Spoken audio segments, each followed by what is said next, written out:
వెలుగుందని నమ్మకాన్ని పెంచుదాం. స్వర్గమనేదెక్కడున్న నేలపైకి దించుదాం.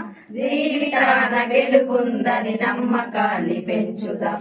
స్వర్గమనేదెక్కడున్న నేలపైకి దించుదాం. గగనమెంత మురివినా నిలిపి చలనముండున గంగ పొంగి పొరలిన నేల. అందరికీ నమస్కారం. నా పేరు మంజుల. మా శివశంకర్ గ్రూపు. నేను అందులో అధ్యక్షురాలు. మాది గ్రామ సంఘము గంగా 17,870. అందరికీ నమస్కారం. నా పేరు రచన. శివశంకర్ సంఘంలో కార్యదర్శిని, గంగా వివాహలో కోశాధికారిని. నా యొక్క పొదుపు 17,870. అందరికీ నమస్కారం. నా పేరు ఎం అనురాధ. మా చిన్న సంఘం పేరు శివశంకర్. నేను అందులో బుక్ కీపర్గా చేస్తున్నా. ఈ రోజు వరకు మా పొదుపు 17,870 రూపాయలు. మీటింగ్ కదా, ఏ అంశాల గురించి మాట్లాడుతున్నాం? ప్రార్థన,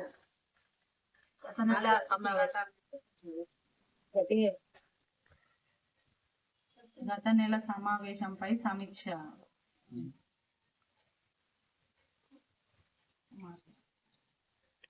పొదుపు అప్పుల గురించి మాట్లాడుకుంటాం. పొదుపు అప్పుల గురించి రిక్వైరీ గురించి మాట్లాడుకుంటాం. కొత్త అప్పుల మంజూరు గురించి మాట్లాడుకుందాం అక్క ఈ నెల సమావేశంలో. జమ ఖర్చులు, మహిళా సంఘాల బాలికలు ఇవేమేమి తీసుకొచ్చినాయి. పొదుపు అప్పు బ్యాంకులో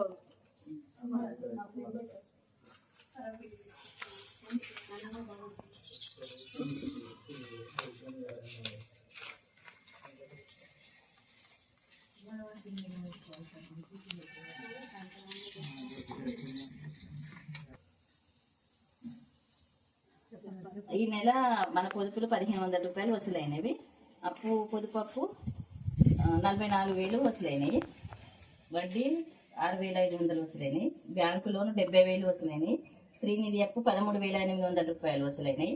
వివో అప్పు 5,000 వసూలైనవి ఈ నెల మన అప్పు.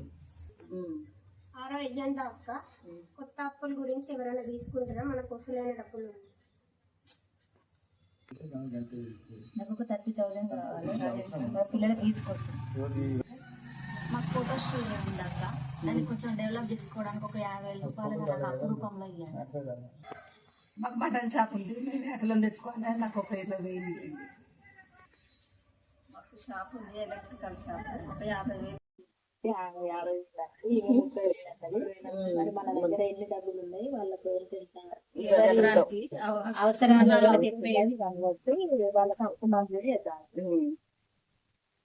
ఉన్నాయి. మనకి ఇప్పుడు 40,000 పొదుపు అప్పు. బ్యాంకు నుండి కావాలంటే బ్యాంకు నుండి తీసుకొచ్చి అక్క మన దగ్గర ఉన్నాయి. ఇప్పుడు మనకు 40,000 ఉన్నాయి. అత్యవసరంగా అవసరం ఉన్నది ఆమె స్కూల్ ఫీజు కోసం. ఆమెకు సీజన్ కాబట్టి మటన్ షాప్ కోసం అవసరం. వీళ్ళిద్దరికి ఇద్దాము. మీ ఇద్దరికి కొంచెం మాకు కూడా అవసరం ఉంటుంది కదా. మీరు అందరు చెప్పింది అప్పుడు ఫీజు అవసరం కాబట్టి ఆమెకు ఫస్ట్ ఇస్తాం. పిల్లల చదువు కాబట్టి ఎట్లయినా మాకు సీజన్ కాబట్టి మాకు అవసరం. వచ్చే నెల వాళ్ళకి ఇవ్వండి. మీరు ఓకే అంటే మరి వాళ్ళ ఫీజు కోసం వాళ్ళకు తర్వాత మటన్ షాప్ నీకు ఇద్దాం. ఈ నెలలో వచ్చే నెలలో వాళ్ళిద్దరికి వాళ్ళకి ఇద్దాం. మీరు అందరు ఓకే అంటే తీర్మానం రాద్దాం.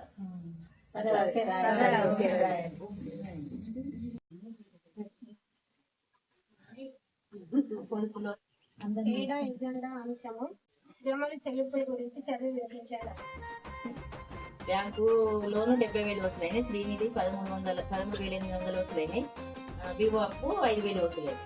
ఇప్పుడు మనం పొదుపు అప్పులో ఇద్దరికి 20,000, ఆమెకి 20,000, ఈమెకి 20,000 ఇద్దామని డిసైడ్ అయినాము. వాళ్ళిద్దరికి ఇచ్చేస్తున్నాము. మిగతా 70,000 బ్యాంకు లోన్ కట్టేస్తున్నాము.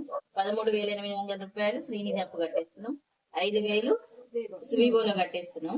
ఇక మిగిలిన డబ్బులు బ్యాంకులో పొదుపులో వేసేస్తాం. ఎజెండా పైన జెండర్ గురించి సమావేశం. మాకు మురికి కాలువలు లేవు, సైడ్ కాలువలు లేవు. మాకు సైడ్ కాలువలు లేవు, సైడ్ కాలువలు లేవు, మా మురికి కాలువలు లేవు. మాకు లాట్రిన్ బాత్రూమ్ నీట్ గానే వేసుకుంటాం, చెట్లు పెంచుకుంటాం, ఇళ్ళ కూరగాయ చెట్లు. ఏదైనా పంచాయతీ గొడవలు అయినా కూడా వెళ్ళిపోతాం, మాట్లాడతాం, 10 మంది మాట్లాడుకుంటాం. అక్క మనందరం కూరగాయలు పండించుకొని తిందాం, బయటికి వెళ్ళకుండా ఉరికి కాలువలు వచ్చేటట్టు చేసుకుందాం అక్క. బాత్రూమ్ లో నీట్గా ఉంచుకుందాం. 9వ ఎజెండా గురించి మన బిఓ గారు వచ్చారు. టాస్ ఉల్లాస్ అనే ప్రోగ్రామ్ మనకు ప్రభుత్వం చేపట్టడం జరిగింది. టాస్ అనేది ఇప్పుడు ఆరుగా చదువుకొని 10th ఫెయిల్ అయినా, ఇంటర్ ఫెయిల్ అయినా వాళ్ళు ఓపెన్ రాసుకోవడానికి ఫీజు కట్టడానికి అవకాశం ఉంది. అట్లా ఎవరైనా మీ పిల్లలు కానీ మీరు కానీ మీకు కూడా అవకాశం ఉంటుంది చదువుకోవడానికి. అలాగే ఉల్లాసనం అంటే ఇది వరకు ఓన్లీ సంతకం వస్తే చాలు, కానీ ఇప్పుడు బస్ స్టాండ్ లకు పోయి బస్సు వేరేటోళ్ళని ఈ బస్సు అడిగిపోతుంది అని అడగకుండా వాళ్ళకి వాళ్ళు సొంతంగా ఆ పేరు చదువుకోవడం కానీ పేపర్ చదువుకోవడం కానీ వచ్చే విధంగా ఉల్లాస్ ప్రోగ్రామ్ లో ట్రైనింగ్ కూడా ఇవ్వడం జరిగింది. ఒక వీటికి 10 సర్టిఫికెట్లు మన గవర్నమెంట్ నుండి వస్తాయి కదా, మనకి ఇప్పుడు రెగ్యులర్ గా చదువుకున్న వాళ్ళ లాగానే సర్టిఫికెట్లు వస్తాయా, లేకపోతే మనకు వేరే మోడల్ గా వస్తాయా? లేదు, వాటికి సమానంగానే సర్టిఫికెట్ రావడం జరుగుతుంది. ఇప్పుడు మీరు మన వివోలో ఉన్న ప్రతి సభ్యురాలు 10వ తరగతి చదువుకొని ఉండాలి కంపల్సరీ. 10 చదువుకున్న వాళ్ళు తప్పకుండా ఇంటర్, ఎవరిని అడిగినా కూడా మేము ఇంటర్ 10 చదువుకున్నాం, ఇంటర్ చదువుకున్నాం అనే చెప్పాలి. అక్క 10వ ఎజెండా ప్లాస్టిక్ గురించి, నిషేధం గురించి చెప్పగలరు. ప్లాస్టిక్ మనం ఏ ఫంక్షన్ లో అయినా ప్లాస్టిక్ గ్లాసులు గానీ ప్లాస్టిక్ ప్లేట్లు గానీ వాడకుండా ఇక్కడ నుంచి అయినా అందరం స్టీల్ ప్లేట్లు స్టీల్ గ్లాసులు వాడదాం. కిరాణా సామాను అయినా ప్లాస్టిక్ కవర్లు తీసుకోకుండా మన ఇంట్లో ఉన్న క్లాత్ తో తయారు చేసిన సంచులను తీసుకొని షాప్ కి వెళ్ళి మనకు అవసరమైన వస్తువులను తీసుకొచ్చుకుందాం. ముందు ప్రార్థనా గీతం అయిపోయింది, పద్యాలు అయిపోయినాయి, హాజరు అయిపోయినాయి. గత సమావేశంపై సమీక్ష కూడా చదువుకున్నాము. తర్వాత అప్పు వసూలు కూడా చేసుకున్నాము, కొత్త అప్పు కూడా మంజూరు చేసినాము, బ్యాంకు లావాదేవీలు కూడా మాట్లాడుకున్నాము. తర్వాత టాస్ గురించి ఉల్లాస్ గురించి మన వివో. అక్క ఈరోజు సమావేశం ముగించింది, అందరి సంతకాలు చేయండి.